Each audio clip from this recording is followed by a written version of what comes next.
Welcome to Cujo Sound. This is Unity and Wwise integrations. Welcome to Cujo Sound. This is Bjørn Jacobsen speaking, and this is right after the Christmas and New Year's holiday. I hope you had a great time. I sure did. I'm like 50 pounds more heavy, but who cares, right? Gotta lose them somehow. So, have we learned a lot of good things over the New Year's? Yes, I have. I've actually been working a lot on this raycasting system that we made in the past, where I'm going to tell you how we can actually throw this ray and have it hit only specific objects. The point in that is that when we made the previous system where we would walk around the landscape, the ray would hit basically everything there was. So if you were behind like the tiniest piece of grass straw, if you were in the right position, the sound would be occluded because our array was being obstructed and therefore set the occlusion parameter that we had to a certain number. And we don't want that. So what we're going to do is that we are going to be using the layer system up here instead of the tag or anything like that to be creating a system that our occlusion ray can only hit. Now let's get to it. So the first thing that we are going to do is that we are going to debug so that we can see if our array is being occluded or not, because we're not going to jump straight into Wwise and be able to listen to it right away. So you remember we wrote this line here saying that we would debug, draw array, transform position, and direction. That line we're going to comment out because we're going to make it slightly different. We are actually going to be using this specific line here. And in this case down here, if we hit something that is not our audio listener, we get the message the sound is occluded and it sets our values that we have defined right here. What I want is that I wanted to draw this ray, and if it does hit us, you can write, after you have told it which direction to fire at, you can always write comma and color dot and whatever color you want. You can pick some standard ones here, or you can write your own hex code if you want. But let's just stick to the ones that we have. So let's just pick color green. So now when we play the game, we should be able to see a drawn line that goes from the fire barrel that we have towards our player, and it will be green. Let's try. As you can see, the line here is green as long as we're hitting something. Sometimes it does hit something that is like, right now it's hitting the player, so now the sound is occluded, but now the camera is behind us. Now it is not occluded because we are still occluding ourselves, which was the point of the previous video. As you can see, once we go behind ourselves, the line disappears because it's told not to draw the ray anymore. Now, how about instead in the code that we say color green, how about we just up here say color it red? In that way, we can physically see in our game when we press play that the line is red when it's occluded. So now it's not occluded, and now when we're behind ourselves, it becomes red, which means that we can visually see if our occlusion system is working. Now, what I found out was that once we have our Boolean ray here that fires, which is actually the physical raycast that we have, then after this here, you can write something that is called a layer mask. Now, a layer mask is a bit value that we can use. It's sort of like a Boolean value, but I'll explain it a little further. What you can do is that you can physically say which of these layers here we want it to use. So here, under our fire here, let's say that our character up here, he is set to be layer player. Now we can say that if you click here, then you can actually see that there are all these layers here. But if you click add layer, you will be able to see that there are other layers here. And all these, they all have these specific numbers and values that you can use. So we could actually make one here that calls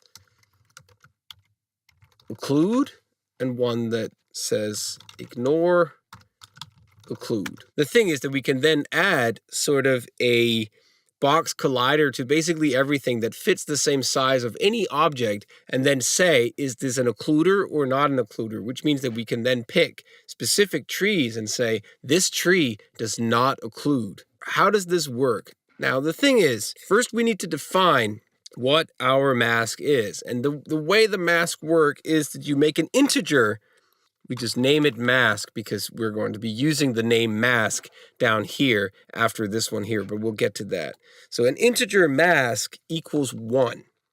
Because if you remember how we did so previously, we said that it starts at 1 and then it counts further, which means that this is like a bit system. Let's explain that a little further. But the layer mask, which is what they call these layers that they have, dot name to layer, and then what did we call it? We called it ignore occlude. So you put that here like this, semicolon. Then we can say mask. Then the thing is that a mask is not the same as a numerical value. So it's not like 1 plus 1 equals 2. No, it's a bit value. So imagine when you have these masks, instead of saying you have 8 bits, 1, 2, 3, 4, 5, 6, 7, 8, and the last one is a 1, then if you plus with 1, 2, 3, 4, 5, 6, 7, 1, this would become 1, 2, 3, 4, 5, 6, 7, like this. And we don't want that. We want it to be, these values to be combined. So if it was like this, we want it to become like this instead. And how do we do that? We do that by here, instead of the plus, we say or equal. Then this string here will be combined with this string and become this string, instead of it being these numbers put together. And that's really interesting because that means that we can say that one layer of occlusion can work, but another one cannot. And it only works if it hits an object that has either of these. So you can have any object and the ray will fire straight through it unless it's layered, named as one of these. So we can say mask or equal to 1.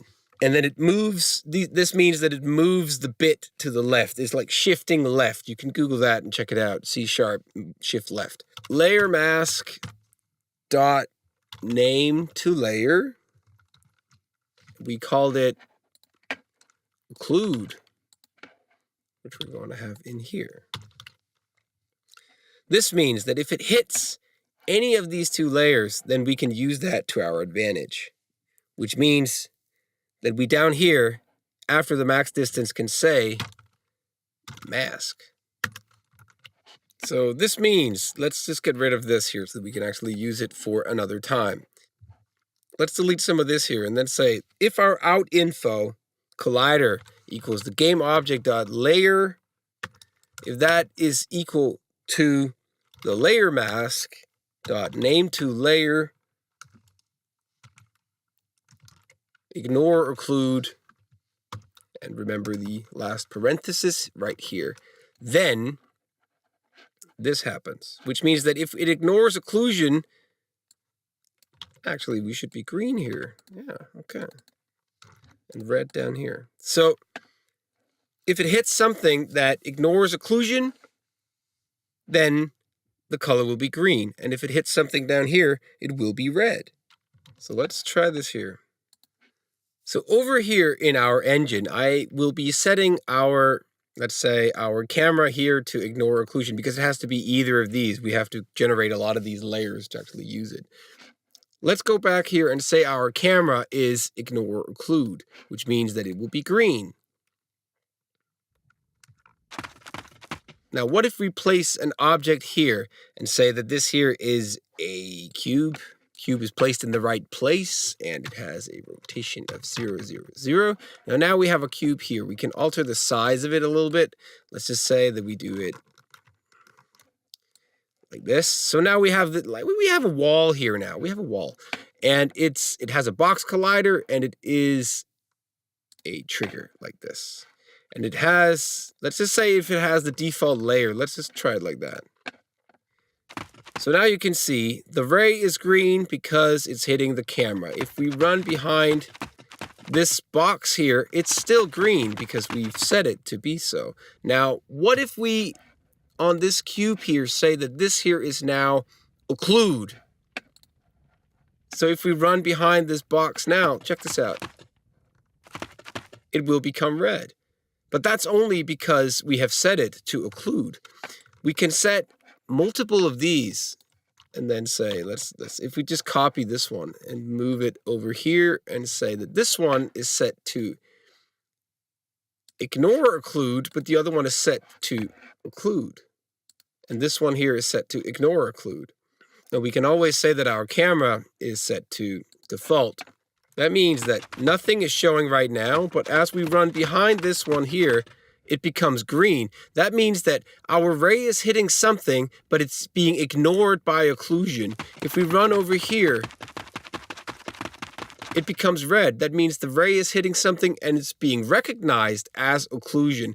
Now, in this way, we can set up a system, which means that we can control which objects occlude and which objects do not occlude. Now, in case you have a level as you had before that we worked in, then you can just select these objects, and then maybe we can make a prefab that automatically has a script that adds a box collider to it that has the size of this object and then automatically sets that to occlude, which means that you can sort of add an occlusion object to everything that you have. That will be a really, really smart way of creating these occlusion parameters instead of just using everything, because that system becomes way too fragile. I hope you enjoyed this video and that you learned something. If you really want to know more about these layer masks, please ask in the comments below and we can always talk about it. And if you want to know more about how to use these rays creatively, then watch the next couple of coming videos because we will be creating some guns. Thank you for watching. Bjørn Jacobsen and Cujo Sound signing out.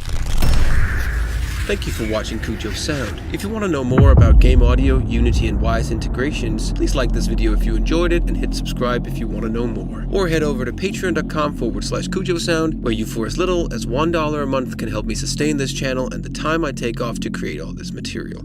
I would really appreciate it. Thank you for watching and see you next time. Cujo Sound and Bjørn Jacobsen signing out.